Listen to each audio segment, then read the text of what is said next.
Hey, this is Kalen, and welcome to The Drop. In today's episode, we're revisiting the topic of the Delta Conveyance Project.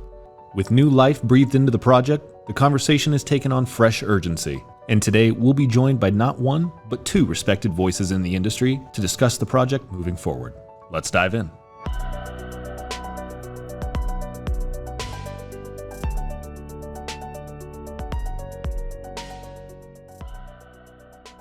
In today's episode, we're going to be discussing once again the Delta Conveyance Project. Now that the project has gained some ground since our last episode discussing it, we wanted to bring in some new guests to talk about where we're at. I'd like to introduce our first guest, the Executive Director of the Delta Conveyance Design and Construction Authority, Graham Bradner. We're also joined by General Manager of EMWD, Joe Mouawad. Both of you, thank you so much for joining us, first off. Thank you for having us. Yes, thank you. So, Graham, let's start a little bit from the top here. And can you tell us, so Delta Conveyance Design and Construction Authority, otherwise known as DCA, can you tell us a little bit about your organization? Yes, the DCA is a joint powers authority established by the 16 participating public water agencies. So the DCA's mission is to design and construct the Delta Conveyance Project. We are granted that authority through a separate agreement with the Department of Water Resources to design and construct the facilities. And then once the project is built and fully commissioned, the DCA disappears and DWR would take over operations as part of the State Water Project. And maybe you can tell us, too, a little bit from your perspective. We had Director Carla Nemeth on a few months ago to tell us a little bit about this subject. But in your own words, can you talk to us about what Delta Conveyance Project is? Sure. The Delta Conveyance Project, it's a proposed infrastructure upgrade designed to modernize the portion of the State Water Project that's in the Sacramento-San Joaquin Delta. So this would be constructing a single tunnel conveyance facility that would move water from a set of new intakes on the north side of the Delta down to the existing State Water Project infrastructure in the South Delta. Overall, the State Water Project delivers water to 27 million people, 750,000 acres of farmland, and the project is intended to improve the overall system's reliability and climate resistance, helping to guard against future water supply losses caused by climate-driven weather extremes, sea level rise, seismic risk. Well, and that was something we talked a little bit with Carla about back then is the topic of earthquakes. Earthquakes being a prominent and frequent issue in California. That was something that was of deep concern, definitely. Can you talk a little bit about problems that this solves? What does this do for us that the current infrastructure doesn't, or maybe issues it may run into? Sure. So let's start first then with seismic, since you brought that up. So the existing portion of the State Water Project within the Delta relies on over 1,000 miles of existing levees. The levees throughout the Delta are constructed in many areas on pretty poor foundations. So the Delta Conveyance Project would safeguard the operations of the State Water Project if there were to be a major earthquake, which could collapse levees in critical areas and cut off water to millions for months or years. And so having this project in place would provide an alternative way to deliver water to the State Water Project while those existing surface facilities are brought back into operation. It ensures a more consistent water supply to the Southern and Central California and the Bay Area during dry years or years of emergency by helping to respond to climate or to changing timing and availability of water due to loss of snowpack and rising sea levels.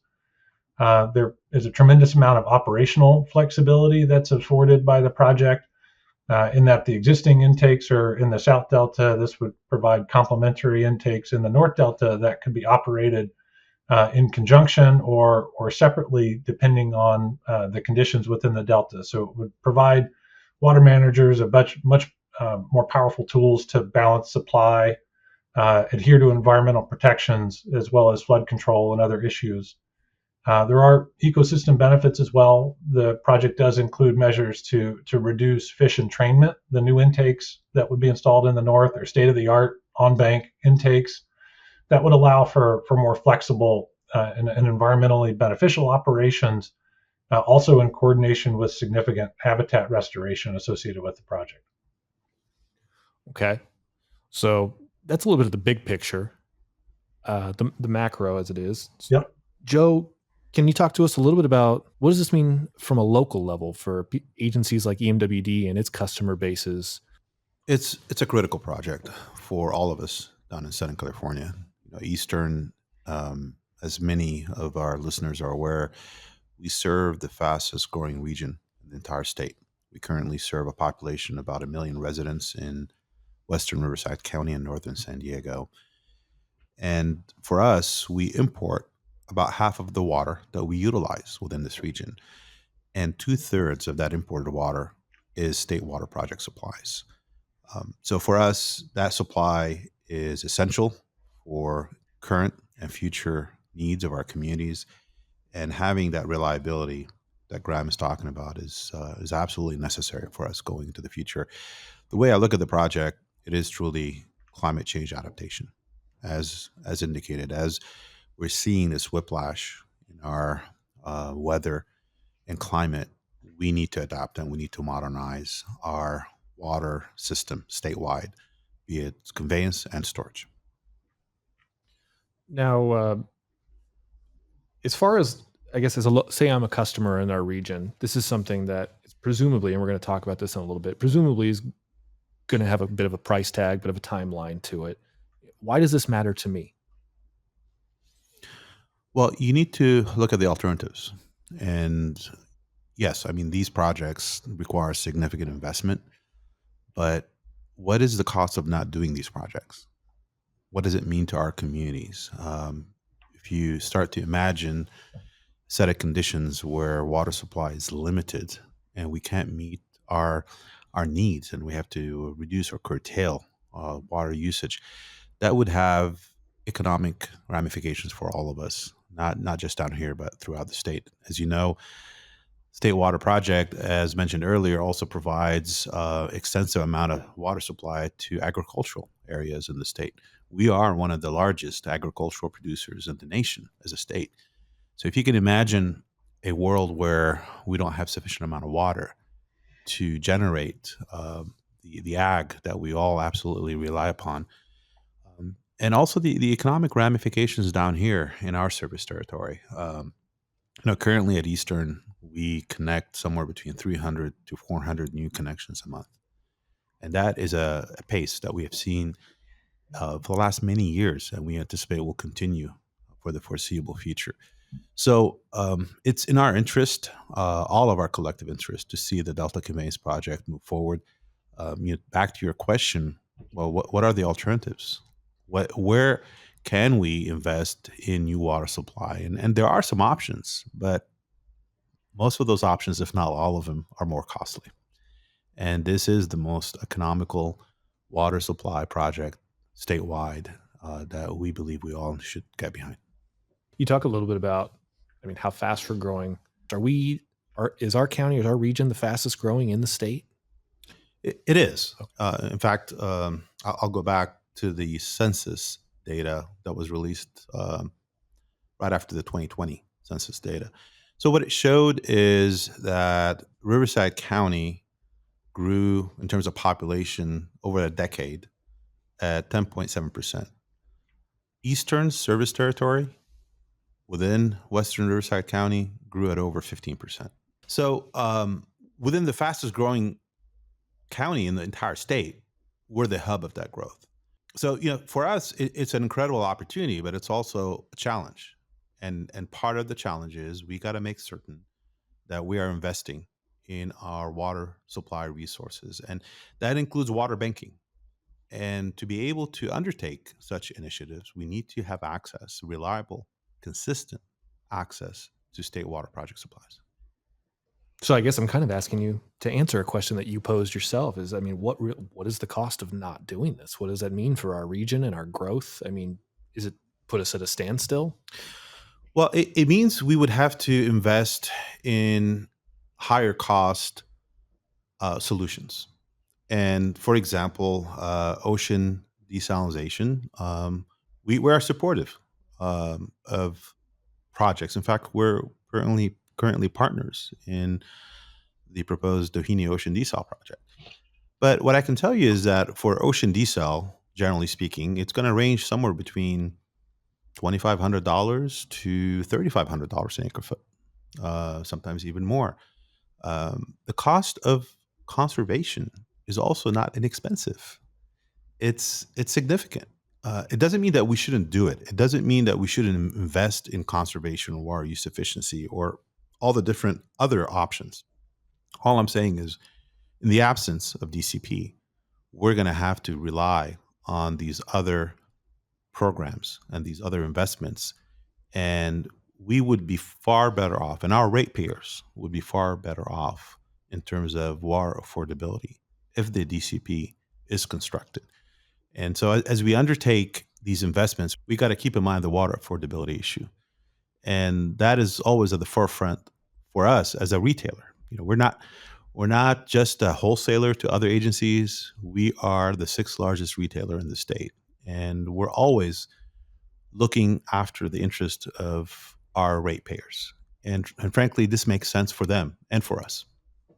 But locally, I mean, we're in a very dry area.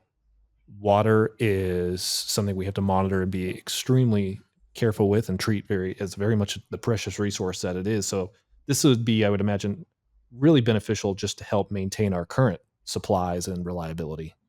Yeah, and maybe I can elaborate a bit. I mentioned earlier that we rely for half of our water for import supply. The other half is locally produced, and a significant portion, about a third, is in fact recycled water. We recycle all of our treated wastewater that we produce, and we put it to beneficial use, and the majority of that water is provided to our agricultural customers and our dairies locally. In the absence of that water, we would have to import more water from the State Water Project and the Colorado River. So, but as we all know, with recycled water comes salinity impacts to the groundwater basins. And often what's overlooked in the Delta Conveyance conversation is the water quality aspect of it. The water from the State Water Project is very low in terms of salinity, total dissolved solids. And that helps us in terms of meeting our groundwater basin objectives. And it helps us continue to utilize recycled water and expand the use of recycled water. So there is a what I would call a ripple effects of benefits associated with Delta Conveyance Project, making sure that water supply is conveyed down to Southern California and frankly to the Eastern Service Territory. I will add that we are a member of the Hemet-San Jacinto Groundwater Basin Water Master, and there is a agreement with the Soboba tribe to replenish that basin, but it's conditional upon making sure that the water used to replenish that basin is low in salinity, and specifically, it's required to be State Water Project. So meeting our obligations under that commitment to the local tribe means that we have to have reliable water supply from the State Water Project. So as I mentioned, there's multiple benefits associated with receiving Delta Conveyance water. And we believe that having the Delta Project completed, it's not increasing, frankly, our water supply. It's just ensuring that as we navigate climate change and the whiplash changes that we're seeing from extreme drought to extreme wet years, that we're able to bring that water and store it locally in our groundwater basins and move it to where we need it in those years when it is available, when it is plentiful. And knowing that we're going to have years of severe drought and severe limitations on imported supplies. And I think we're all watching the ongoing negotiations on the Colorado River. We all understand we're going to have to curtail our supply off of the Colorado River. So shoring up our supplies on the State Water Project is truly essential for us as a growing community. Graham, shifting back over to you. Now I have the hard questions of how much and how long is this all going to take? Okay. Let me give a little bit of background first, just to provide some context to that answer. Mm-hmm. We're still in the planning and permitting stages of the program. A lot of progress has been made. The environmental impact report was finalized at the end of 2023. We're currently we have some remaining permits, the State Water Resources Control Board, change of point of diversion hearings, and then the Delta Plan Consistency Determination process with the Delta Stewardship Council. All of this is well underway. At this point, we're anticipating a start of construction in 2029. That's really our target. So that's about 4 years from now. The overall timeline for the project, assuming a 2029 start date, under conservative assumptions around design construction, would have construction completed by the end of 2042, 2 years of startup and commissioning, which would have the full system operational by the beginning of 2045. So about 20 years, slightly under 20 years from now. We did just update our cost estimate last year. So once the Department of Water Resources, as the lead permit agency, selected an alternative, it's the Bethany Reservoir alignment, that is the Delta Conveyance Project that we're moving forward with.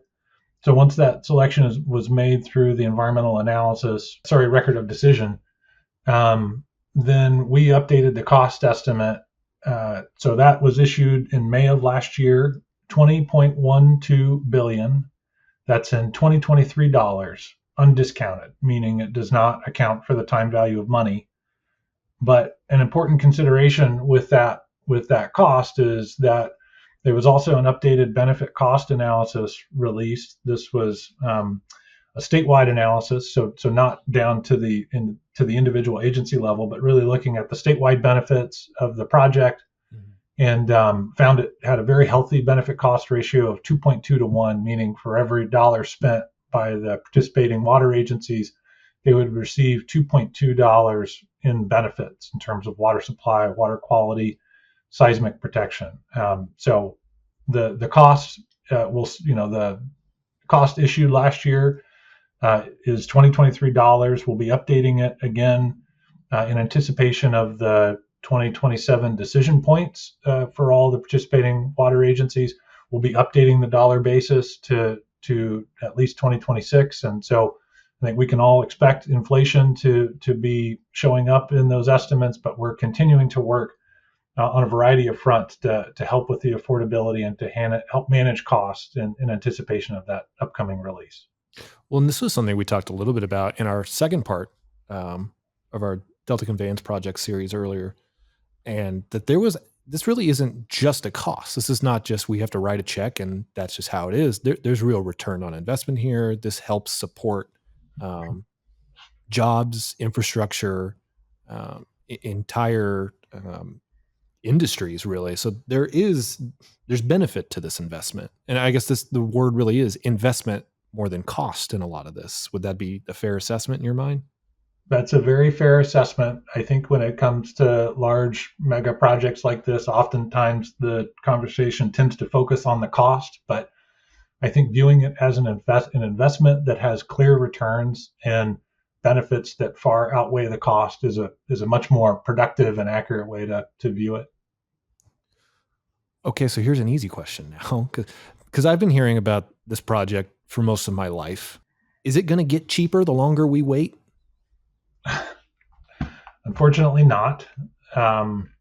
With just taking that $20.12 billion and applying an average inflation rate, which currently is hovering a little over 3% per year, but that's long term. It doesn't really account for the bulge we've seen over the past few years. But just using a pretty conservative estimate of 3% per year, $20.12 billion, just a straight simple calculation is $600 million per year. So that's essentially saying if we just updated the cost a year later and then updated it a year later, that's the type of increase we would expect to see in the estimate. So no, it does not get cheaper the longer we wait. Okay. I've read a lot about this project, partially because I work in the industry, partially because I'm just kind of a nerd for this stuff. But there's a lot of different information circulating. There's a lot of what I would imagine are misconceptions circulating. What are some of those that you'd like to address? This is not just a revival of previous projects, the most recent being California Water Fix, which was a twin tunnel, 9,000 cubic foot per second configuration. The Delta Conveyance Project is a single tunnel. It's been right-sized in terms of its capacity. It's a 6,000 cubic foot per second maximum diversion. We have a completely refined route. We're hugging the eastern margins of the Delta. We've got an overall smaller environmental footprint. I really think that we've tried to learn from past efforts. There's been as you mentioned, there's been various configurations of this project, a variety of different operational perspectives and operational plans, and a number of different issues that have been raised over the years. And I really view this current project as trying to take all of that in and produce a project that's configured and laid out in the best possible way and sized to meet the needs of the water agencies who rely on it. This is not just for big agriculture as it's oftentimes referred to. I mean, the State Water Project is a critical piece of backbone infrastructure for 27 million people in California, many of these urban, suburban, rural areas. So it's a baseline stable supply for everyday use, fire protection industry. This project, more than any, has coordinated with habitat restoration, as well as including state-of-the-art intakes and operational commitments that will significantly reduce potential impacts to fish during diversions and significantly reduce any potential harm to endangered species. And then, of course, we do hear a lot that this project is going to go massively over budget, that 20.12 billion is not a correct statement of cost. And I think we've talked about that already. 20.12, and just being very clear, that's in 2023 dollars. But the key takeaway is the benefit cost analysis, which escalates both the cost and the benefits. So escalates the cost over the 20-year construction and commissioning window, and then the benefits start. And they accrue for another minimum 100 years associated with the operations of that project. The benefits of the water delivered through that project over the next 100 years far outweigh the costs. So, that's a key point. We're using modern delivery methods. We're a purpose-built organization. We have one reason to exist, and that is to design and construct this facility. We have rigorous and transparent cost processes, management processes. We continuously evaluate schedule, risk, cost, have multiple layers of oversight on this project. So I view all of these as sort of mitigating considerations when thinking about what it will take to actually deliver this project. And I'm confident that we're going to be able to deliver it on schedule and on budget. We just got to hit our milestones, and we're already tracking them now. And we'll touch a little bit on kind of the oversight structure and what that all looks like in a bit. But Joe, what are your thoughts on that? I mean, that made sense to me. Anything you'd like to add? Well, Graham mentioned the timeline for the project. And I know often when people think about a 20-year horizon for an infrastructure project, they get this glazed look that, well, it's so far into the future. Why are we even talking about this? Well, the reality is that if you look at the investments, the generational investments we've made across the state, it takes years and decades to construct these types of mega infrastructure projects. Today, we still rely on the Colorado River Aqueduct that, as we all know, Metropolitan was established back in the late 20s with the mission of constructing the aqueduct, which was completed in the 30s. But to this day, we rely on that system to bring water to Southern California. And the State Water Project, same thing. It was started construction in the 60s and completed in the early 70s. But this is the backbone of the state's water system that we rely upon. And it takes commitment, persistence, and dedication over years and frankly, sometimes decades to bring these projects to fruition.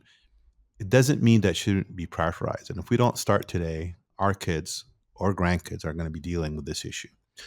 So I don't want people to be dissuaded just because the timeline is 20 years. In the world that we deal with, 20 years is something that we plan for, that we position for, and that we basically are able to execute on. It is not as long of a time as many people may react to.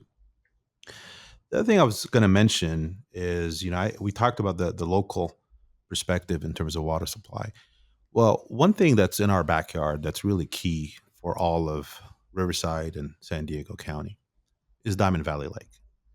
That is a metropolitan constructed facility, and it can hold up to 900,000 acre feet of storage. And frankly, during the last drought, that was key for this entire region. Well, the only water that Metropolitan can currently store in Diamond Valley Lake is State Water Project due to the quagga mussel issue on the Colorado River. So we would not have water currently filled to the brim at Diamond Valley Lake if it wasn't for State Water Project. So I don't want to lose sight of how important it is, not just for, frankly, for Eastern, but for this entire region, that we have consistent, reliable, and certain water supply off of the State Water Project. Let's keep in mind the State Water Project areas in Southern California. We are the world's 8th largest economy, and we continue to grow. In fact, I think statewide we just moved up to the 4th largest economy in the world. So it's an incredible amount of economic activity that we are supporting statewide and down here in Southern California. And frankly, a lot of it is going to occur down here in our service territory. We are only 44% built out based on the land use plans. There's still a tremendous amount of growth that yet will occur. So I do believe this project is cost effective. And I know Graham mentioned the cost and the return on investment. And I'm not suggesting this is the only thing we should be doing. There are other water supply initiatives that all of us in Southern California are undertaking, whether that's water use efficiency, conservation, recycled water, groundwater desalination, which Eastern has long been involved with, as well as obviously recycled water. All those things need to be advanced in conjunction with shoring up our State Water Project supply. So, but those other options that I mentioned, including ocean desalination, they are more costly than the DCP. It doesn't mean that we shouldn't do them, but it should be a portfolio of solutions and a portfolio of investments that we need to undertake. That is the only way we're going to make certain that we have sufficient water supplies for us to sustain not only ourselves, but our kids and our grandkids who we all want to live in this region. We all want to live in this part of the state. And frankly, we need to start down that path. And if it's going to take 20 years, we need to commit ourselves to starting down that path. Graham, let's go back to something you said a little bit ago about the decision-making process. And can you tell us a little bit about who's involved in all of this? Well, there's a lot of important, I guess, layers and considerations here. First, the governance that is established for the DCA, I think is appropriately rigorous. We've got a 7-member board of directors that's comprised of the participating public water agencies, and so we have a Met director who's on our board. Santa Clara Valley Water District, Kern County Water Agencies, a number of other participating agencies share seats. So that's a very important governing body. Department of Water Resources provides fiduciary oversight of the work we do. That really is driven by their role as the owner and operator of the State Water Project. And they have that long-range perspective as the eventual owner and operator of this facility as part of the State Water Project.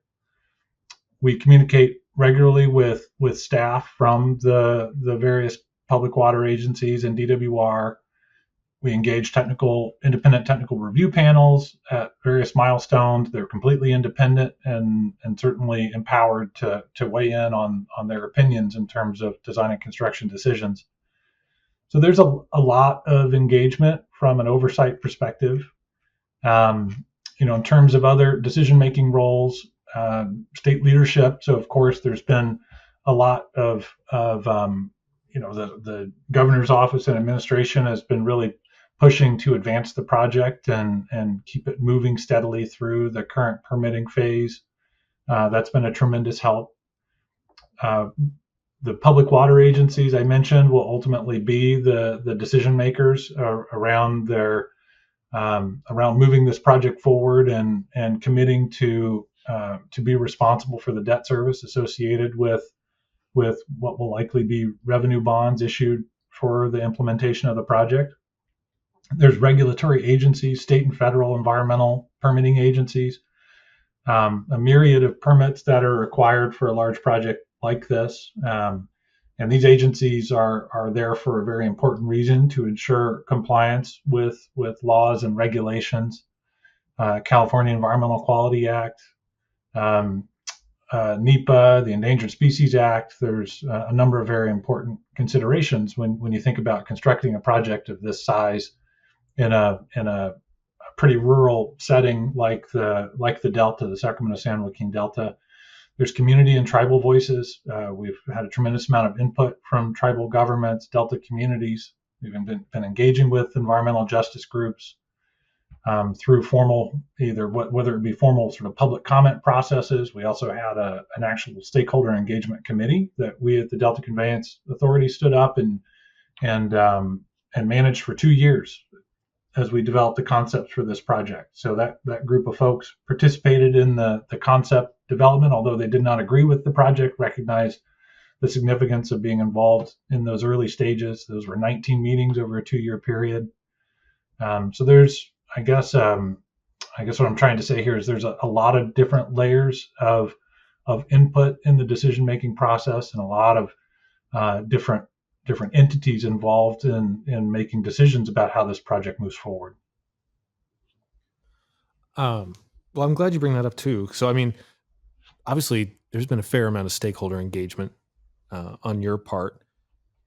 From my perspective, I mean, this sounds like this makes a lot of sense, this entire project, but I know there's also been quite a bit of, I don't want to say pushback, but concern from certain communities and interest groups. How are you working with them, and what does that look like? I know you've kind of mentioned that a little bit in some of the meetings you've had over the 2-year period, but what's been sort of put in place to address some of those concerns? Mm-hmm.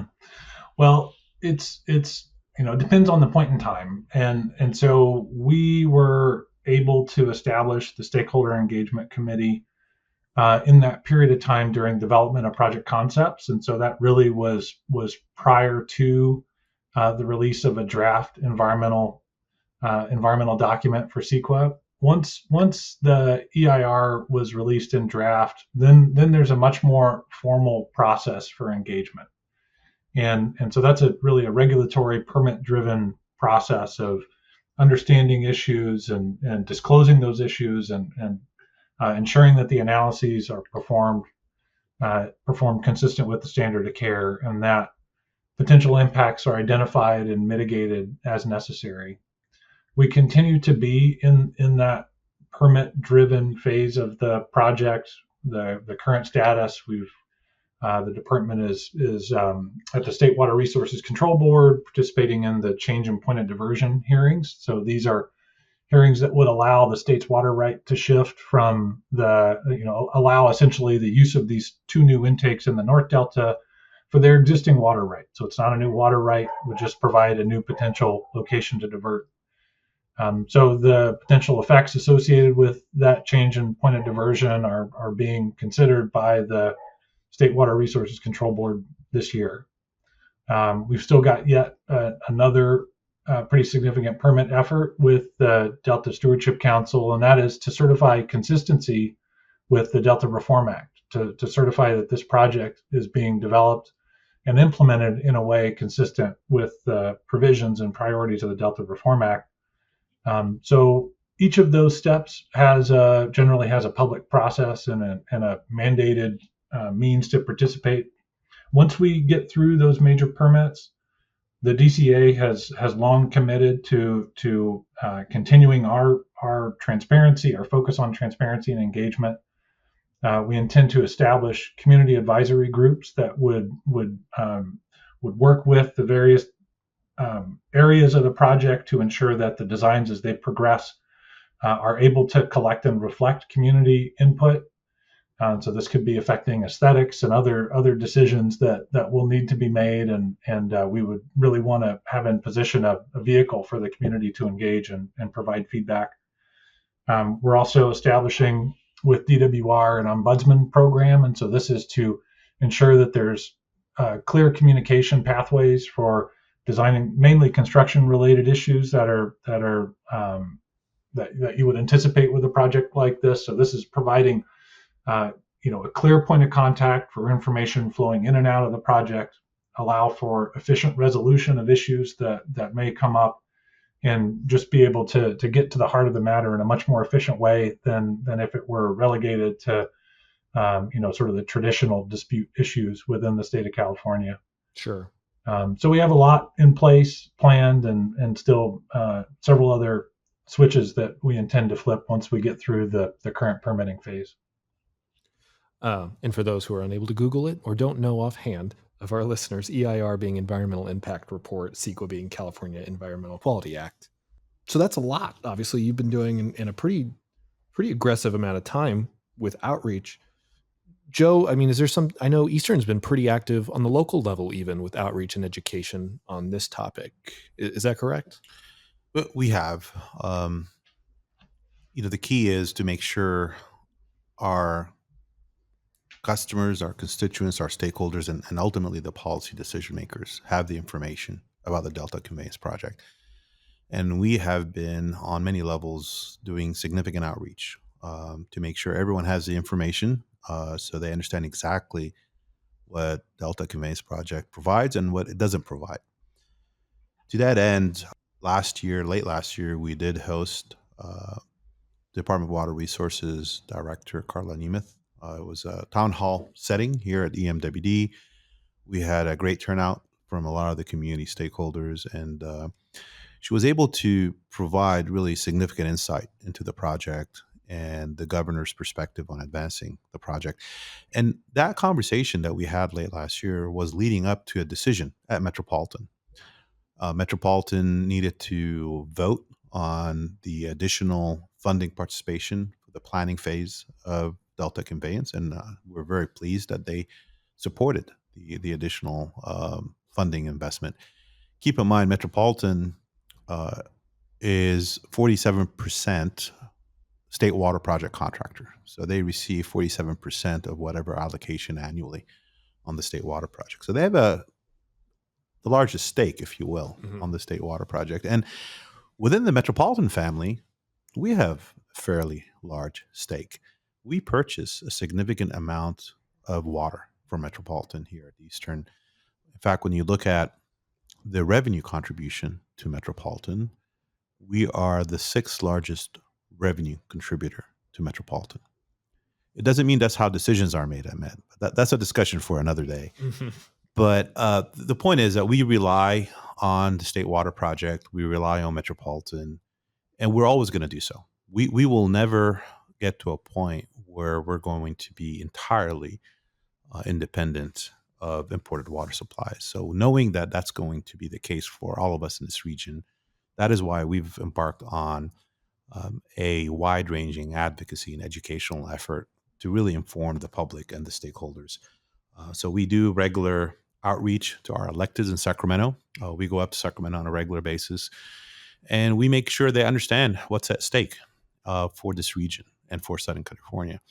And I'm really pleased. Recently, as we all know, the governor released part of the trailer package, streamlining approach for the Delta Conveyance. And so we reached out to all of our representatives in Sacramento to inform them of our support for the trailer bill and for the benefits that we'll provide to help advance the Delta Conveyance Project. But it's not just for the electeds and the stakeholders, it's also to our customers, making sure they're aware of what this all means to them in terms of not only water supply reliability, but also, as I mentioned earlier, water affordability is key.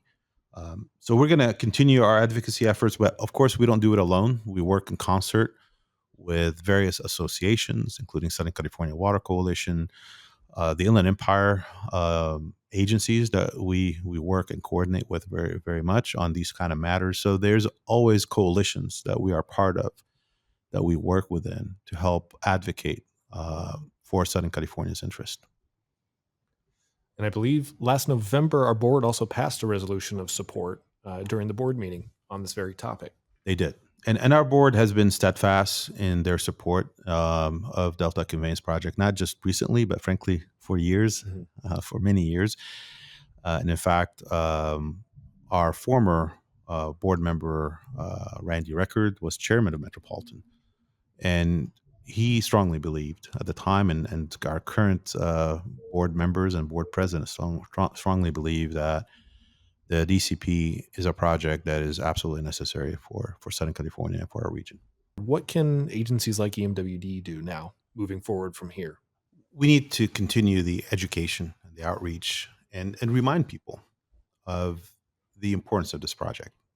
And I think sometimes we quickly forget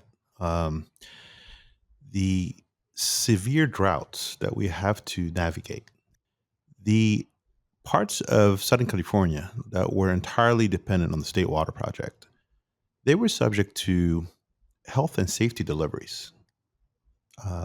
That was a severe condition that unfortunately resulted from the lack of snowpack or sufficient runoff from the State Water Project. And what that really points to is that we need to adapt our entire system, recognizing that we're going to have multiple years of severe drought where we're going to have to lean into water that we have stored, whether above ground or below ground.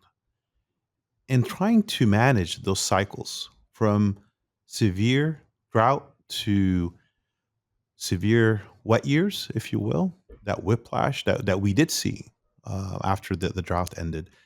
I think people forget of the conditions. We have a couple of good years of snowpack and runoff and rain, and we forget about the dire situation that some parts of Southern California were under a few years ago. So I don't want people to lose sight of that, because no one should be in that position where our economy is threatened, where our livelihoods are threatened because of a lack of water supply. So we should never be in that position. And I think we got to continue making sure people are aware of the risks of not doing this project.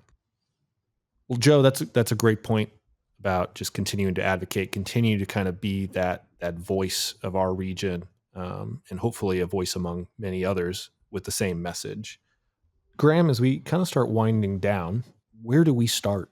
And I know that the process has been started in the world of stakeholder analysis and planning and otherwise, but I guess now, from where we are right now, where do we start with this project? Well, I think there is constant need to be talking about the need. The Delta Conveyance Project itself doesn't accomplish what we need, but it's a critical upgrade to the State Water Project, which is that backbone piece of infrastructure. I think a lot of Californians don't realize the importance of the State Water Project and what it has accomplished in terms of creating that eighth largest economy with, that's just the State Water Project service area being the eighth largest economy in the world. So continuing to communicate the importance of the State Water Project and the need to maintain and upgrade infrastructure doesn't last forever. We have to reinvest. There's been a very thoughtful approach to the long-term planning and evaluation of this project. Mm-hmm. And so, I think a project of this scale, it begins with years of technical environmental analysis, understanding the potential impacts, the community analysis. That started on this project back in 2019. Being clear about the requirements to comply with state requirements through CEQA, federal requirements through NEPA, involving the tribal consultations, public outreach. I think looking at how this project is delivered, we've had a series of significant milestones. The way we view this project, concept development, that was prior to beginning of the environmental permitting and review process. So concept development, thinking about the alternatives, putting in the early engineering effort to develop credible and complete alternatives to be evaluated through the permits.